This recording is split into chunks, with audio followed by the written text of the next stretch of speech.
కి స్వాగతం.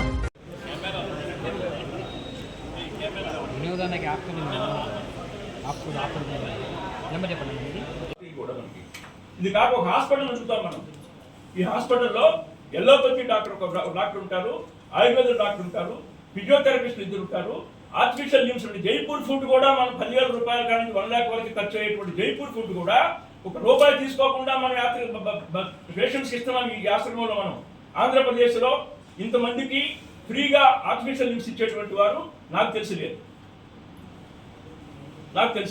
సంవత్సరానికి 10 లక్షల మందికి భోజనం మనం ఫ్రీగా పెడుతున్నాం ఇక్కడ. సంవత్సరానికి 10 లక్షల మందికి భోజనం పెడుతున్నాం ఇక్కడ మనం ఫ్రీగా. అది ఎవరు నా గొప్పతనం కాదు, ఎవరి గొప్ప స్వామి గొప్పతనం. అది స్వామి పైన ఉన్నటువంటి విశ్వాసంతో వచ్చేటువంటి భక్తుల యొక్క సహాయం వల్ల, వాళ్ళ సహకారం వల్ల, వాళ్ళు ఇచ్చేటువంటి డొనేషన్స్ వల్ల ఈ ఆశ్రమం అభివృద్ధి అయింది తప్ప నా సొంత పెత్తనం లేదు. అలాగే ఇన్కమ్ ట్యాక్స్ కింద నేను రాకముందు అసలు 25 సంవత్సరాల్లో ఇన్కమ్ ట్యాక్స్ కింద కనీసం రిజిస్ట్రేషన్ అప్లికేషన్ కూడా చేయలేదు ఈ ఆశ్రమంలో. అప్పుడు ఉన్నటువంటి జిల్లా కోర్టు అఫీషియల్ రిసీవర్స్ కానీ ఇంకా మిగిలిన వాడు ఎవరైనా కానీ ఇన్కమ్ ట్యాక్స్ వాళ్ళకి అప్లికేషన్ పెట్టలేదు కనీసం. అలా కనుక అప్లికేషన్ పెట్టకుండా అలాగే స్టేటస్ ఉన్నట్టయితే ఇప్పుడు ఉన్నటువంటి 200 కోట్ల ఆస్తిలో మనకి 60 కోట్లు ఇన్కమ్ ట్యాక్స్ కింద చెల్లించాల్సి వచ్చేది మనకి. 60 కోట్లు చెల్లించాల్సి వచ్చేది మనకి.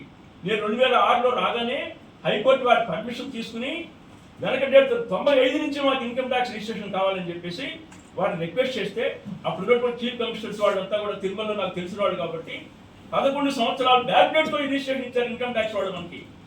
అందువల్ల ఈనాటి వరకు గత 18 సంవత్సరాల్లో మనకు 200 కోట్లు మన ఇన్కమ్ వచ్చినా కూడా ₹1 కూడా ఇన్కమ్ ట్యాక్స్ కట్టలేదు మనం. ఇది ఆశ్రమంలో మనం తీసుకున్నటువంటి డెవలప్మెంట్ యాక్టివిటీస్ కానీ ఇంకోటి కానీ అవన్నీ నేను గొప్పగా మనం చేశాను ఎప్పుడు నేను చెప్పను. మా కమిటీ చైర్మన్ కూడా retired special chief secretary TTD chairman చేసిన ఆయన, ఒక రిటైర్డ్ చీఫ్ ఇంజనీర్ రాధాకృష్ణమూర్తి గారు, retired special chief secretary J Rambabu గారు, ఇద్దరు చార్టెడ్ అకౌంటెంట్స్ ఆఫ్ నెల్లూరు, ఎన్ శ్రీనివాస రెడ్డి గారిని సీనియర్ 45 సంవత్సరాల సీనియర్ అడ్వకేట్ అయిన. ఇది కాక డోనర్స్, డివోటీస్, ఉభయదార్స్ కూడా తింటూ ఉంటారు ఈ కమిటీలో. ఇలాంటి కమిటీ కలెక్టర్, ఎస్పీ కూడా తింటారు మెంబర్స్. ప్రతి కలెక్టర్, ప్రతి ఎస్పీ కూడా ఆశ్రమ కమిటీ మెంబర్స్. వారు చెప్పినటువంటి పాయింట్స్లో ఒక పాయింట్ ఏమన్నారంటే ఈయన కమిటీ వాడు అందరినీ మేనేజ్ చేస్తాడు అన్నాడు.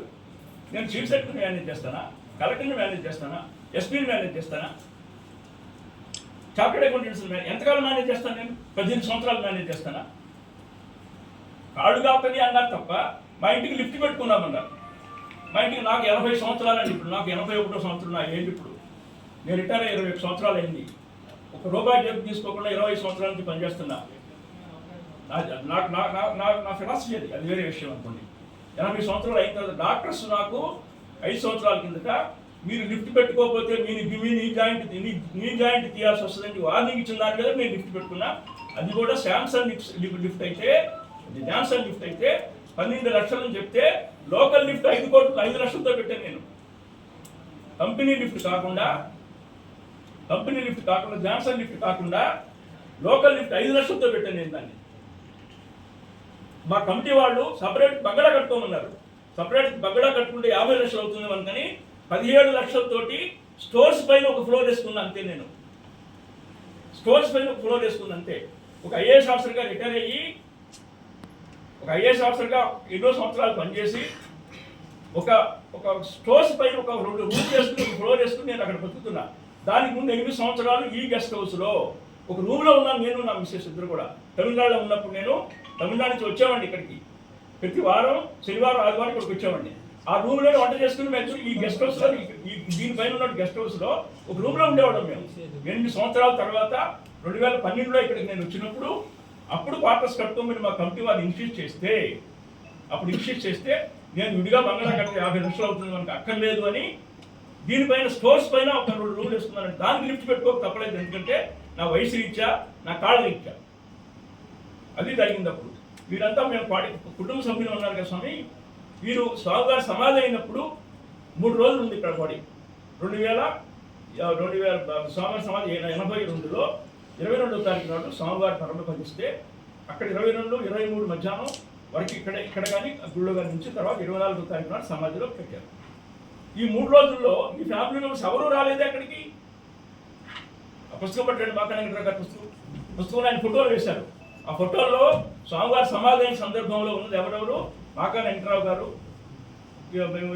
గురవే స్వామి గారు, ఇతర భక్తులు గొలగమూడి వాళ్ళు, గొలగమూడి వాస్తవులు కానివ్వండి, ఇతర భక్తులు ఆయనతో బతికిన వాళ్ళు ఉన్నారు అంతే. అక్కడ వారి చేతితో చేయించి మాట్లాడుతున్నారు అర్చకుల పైన, మా సెక్రటరీ పైన కూడా. మా సెక్రటరీ ఉండి తీసుకెళ్ళాడు వాళ్ళని దర్శనానికి. మాకు మర్యాద జరగలేదన్న దానికి అది ఎంతవరకు వాస్తవం అనేది తమరు గమనించడానికి ఈ ఫోటోలు తమరందరికీ డిస్ట్రిబ్యూట్ చేస్తున్నాను నేను ఇప్పుడు. ఇది పోతే మంచినీళ్ళు కూడా డిస్ట్రిబ్యూట్ చేయలేదన్నారు. ఇది వాటర్ డిస్ట్రిబ్యూషన్ చేస్తున్నారు. ఇక్కడ ప్యాకెట్స్ ఉన్నాయి.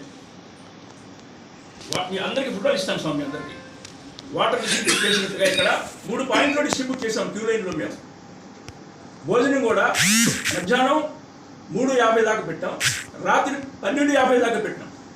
ఆ రోజు రాత్రి భోజనాలు కూడా ఎవరికి ఏ లోటు లేకుండా.